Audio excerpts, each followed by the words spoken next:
Hey everyone, welcome to the Brookshire homestead. Today we're going to be discussing our first season of Back to Eden gardening. So let's go take a look.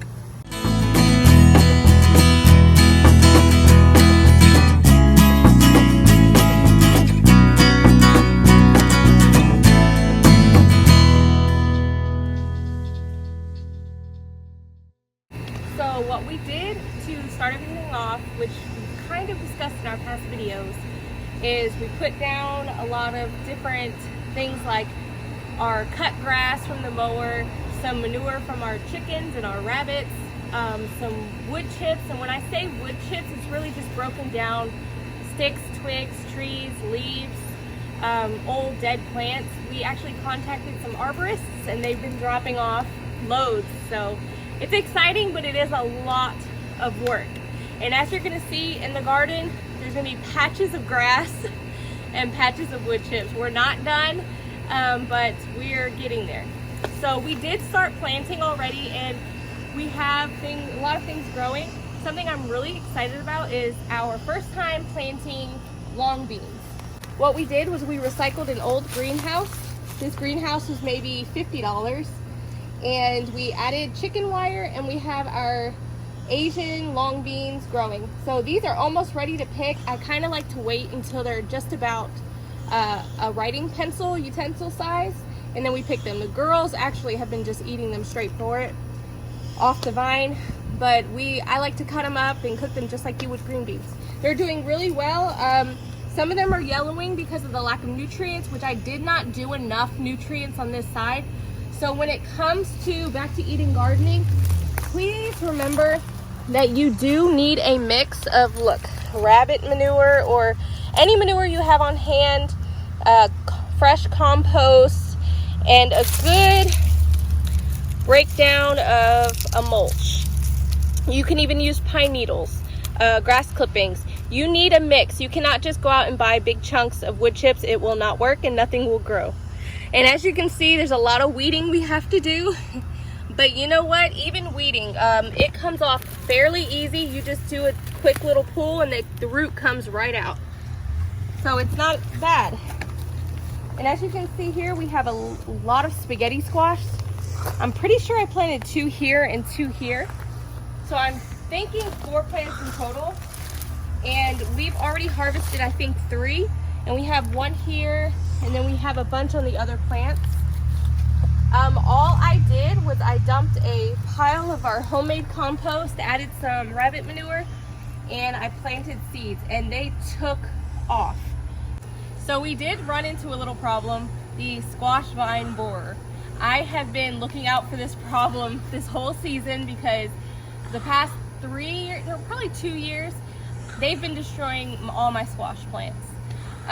So I've been checking the stems. What it is it's a red and black bug that flies over your squash plants, lays an egg, and the egg hatches, and then it starts to burrow into the stem of your squash. And you can tell when it's taken over the squash because you'll start to see dead leaves, and then you'll start to see their nasty burrowing, pretty much spit and whatnot outside of the plant. So this plant was actually twice the size it is now, but I ended up having to cut quite a bit of vinage and also bury some of the stems. The only reason this plant survived is through a prayer and me burying with compost. And I did it here too. I buried the stem to try to save it because I did not want the vine borers to take over my entire plant. This is our biggest spaghetti squash so far, and I'm just blown away at how well this method is going so far, even when we didn't let it sit like we should have for a season. We pretty much just threw all this stuff down and got to planting right away. Okay, so here we are where I grew some more long beans and a bunch of cucumbers. We're already in about July in Texas, so I'm not too surprised that a lot of the cucumbers are dying off. But one of the biggest reasons a lot of them did not do well is not because of the Back to Eden method, but because of cucumber beetles. This is the first year we've ever had cucumber beetles, and they pretty much took over my entire plant. So what I had to do was I had to literally go there and squish them. Soon we're going to be buying some good organic neem oil, cold pressed, because what I've discovered is we were using the spray bottle neem oil and it wasn't cold pressed and it wasn't organic and it didn't have the essential things it needed to kill the bugs. But we did get a harvest of cucumbers, but some plants didn't make it, but that's okay because I planted over, I want to say 8 or 9 plants, so they're doing pretty good. And I added, like I said, more long beans. They're doing really well in the cattle panels.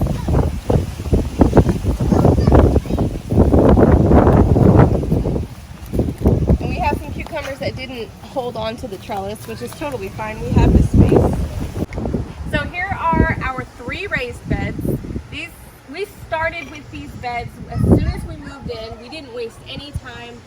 We got them built and we filled them up with, from the beginning, we filled them up with black cow manure, peat moss, and some garden soil. So quickly, after the year was up, we had a pretty good growing season. We noticed that the dirt was harder and I literally had to just break it.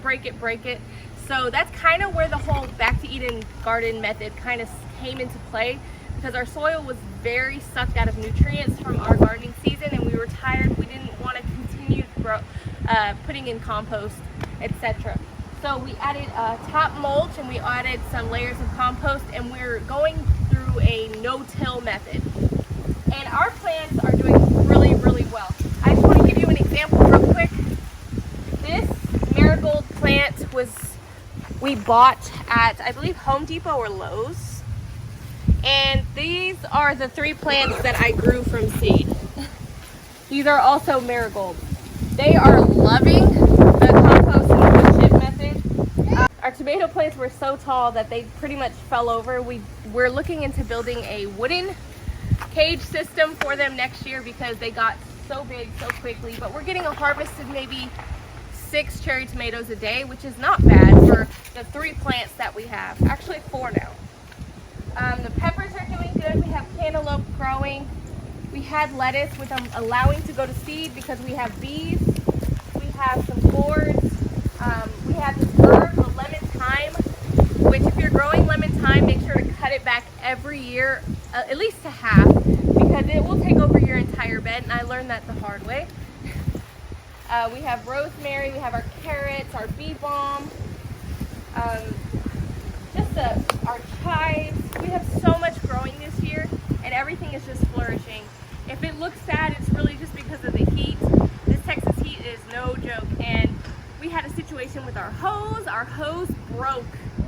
So I have been seriously trying to just get water to our plants little by little. It's a lot of work when it's like 98 degrees and you're walking with a silver little kettle from the front yard to the back. It's a lot of work. So until we get a hose, things will kind of perk back up again. If you want to go to the back, you can see our wildflower garden, which actually turned to our sunflower garden. It does have a lot of wildflowers in it, but our sunflowers reseeded and it got a little out of hand, which the bees don't mind because the bees love them. And here it is. Here's our wildflower garden. There's some tomatoes we have. These are actually the biggest tomatoes we're growing because I really don't like to plant bigger tomatoes because the cherry tomatoes come out so productive. But you know what? I wanted to try it this year. We have our basil growing. We have lavender over there.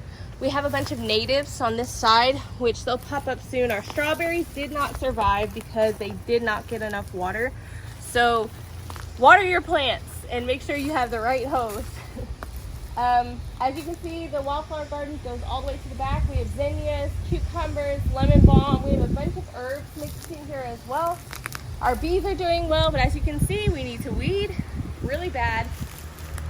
But overall, the Back to Eden gardening first season is doing really well. Just make sure, do not just put wood chips down and expect a flourishing garden. Make sure you get, I want to say 4 to 6 inches starting, you know, to cover your ground. Put the cardboard down, put the compost down, put manure, put grass clippings. Get a good, nice layer of everything before you start gardening so your plants can eat and be happy and well. Just wanted to give you this update.